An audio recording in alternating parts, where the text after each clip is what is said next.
안녕하세요. 오늘은 가족구원 5번째 시간으로 복음을 준비하세요라는 제목으로 함께 하나님 말씀을 나누도록 하겠습니다.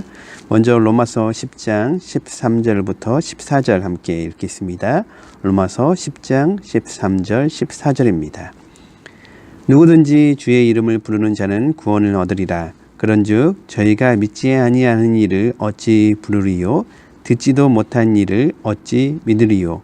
전파하는 자가 없이 어찌 들으리요?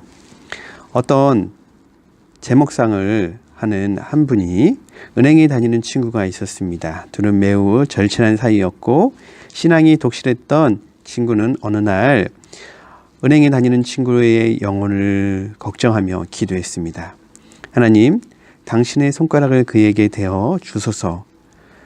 그러다가 문득 그는 이렇게 기도하면서 나는 실제로 내 친구의 영혼을 위해 얼마만큼 노력하고 있는가라는 마음이 생겼습니다.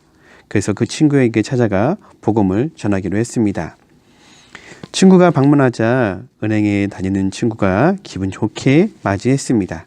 그리고 친구에게 물었습니다. 무슨 일로 왔나? 그러자 친구가 대답했습니다. 사실은 너무나 중요한 일이 있네. 내가 자네와 친구로 지낸 지 꽤 오래되었지? 그동안 실업, 정치, 경제 문제에 대해서 아주 이야기를 많이 나눴어. 뿐만 아니라 소소한 이야기도 많이 나누었지. 그런데 내가 정작 귀중한 영혼 구원에 관해서는 한 번도 이야기한 적이 없었네. 이것은 나의 태만이네. 나를 용서해 주게. 그래서 오늘은 내가 자네에게 영혼에 대한 이야기를 하려고 하네. 그러자 그 친구는 뜻밖의 기쁜 기색으로 이렇게 말했습니다. 고마워. 이제까지 그러한 이야기를 여러 번 듣고 싶었는데 어서 이야기해 줘. 그들은 방문을 걸어 잠그고 긴 시간 이야기를 나누었습니다.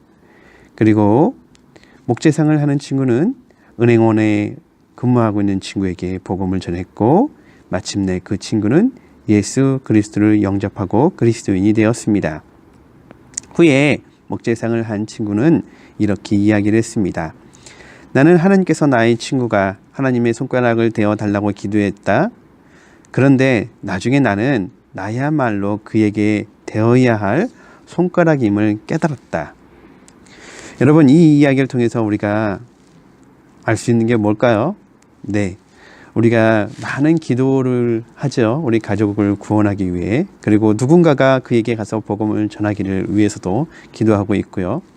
하지만 이 이야기를 통해서 우리가 알 수 있는 것은 내가 그에게 찾아가서 그의 이름을 부르고 그에게 예수님의 나눠야 된다는 것. 이것을 이 이야기를 통해서 우리가 알 수 있는 것 같습니다. 하나님께 우리 가족의 영혼을 구원해 달라고 기도하는 것은 너무나 중요한 일입니다.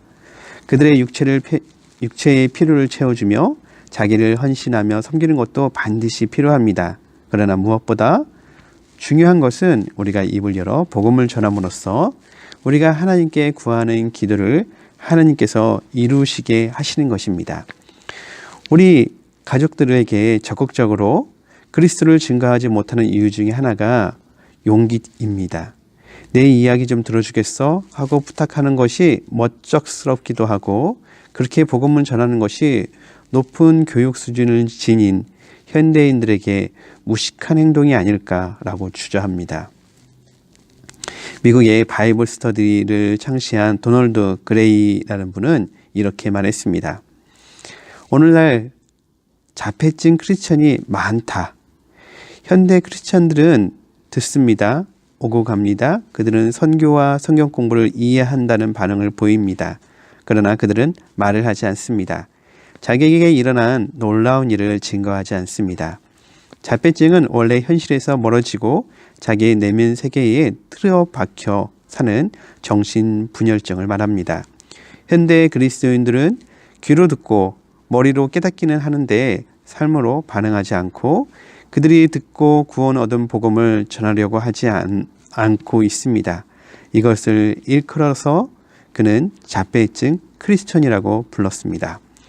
복음을 듣고 은혜를 받아도 그 복음을 자랑하고 전하는 신자들은 너무 적습니다.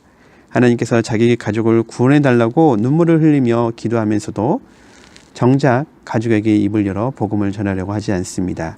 주저하고 추징거리며 물러서고 맙니다. 자폐증이 있는 자녀를 둔 부모님의 마음은 이루 말할 수 없을 만큼 안타까운 것입니다. 그리고 입을 열어 복음을 전하지 않으려고 하는 우리의 모습을 보시는 하나님, 자폐증 부모님과 같이 몹시 우리를 보고 슬퍼하고 안타까워하실 것입니다. 그렇다면 어떻게 해야지 우리가 우리 가족들에게 복음을 잘 전할 수 있을까요? 네, 한마디로 말해서 우리가 구원의 도리, 즉 복음 전하는 것을 잘 배워서 전달해야 합니다. 잘 배우는 방법은 다양할 것이라고 생각합니다. 여러분의 교회 목사님을 통해서 또 교회의 다양한 성경 공부 프로그램을 통해서도 잘 배울 수 있습니다. 아울러 우리가 보고 있는 유튜브를 통해서도 많은 자료들이 있습니다. 제가 몇 가지를 링크해 놓겠습니다.